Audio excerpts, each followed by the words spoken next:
infiltration here tonight in the north. They're not asking us to leave the shelters yet. They call them bomb shelters, but let me be straight, man. This is a sauna. We are hot. However, we got New Zealand playing his guitar over there. It's been a lot of scared mothers. And I mean, uncontrollable fear. I'm so happy that there could be some faithful Galileans here that are helping to encourage, bring peace. Annie from Uganda threw her arms around one woman, just collapsed, and she hugged her back. It was really special. But anyways, we really appreciate your prayers.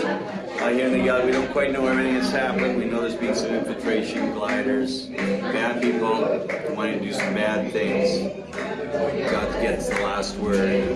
We're praying. The land will be expanded. We're praying for the Jewish people to return home.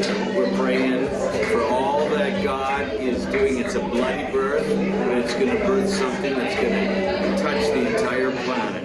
May God's blessings be with you tonight. From the Jordan Valley, not too far from Syria or Jordan, where these three nations got together. God bless you.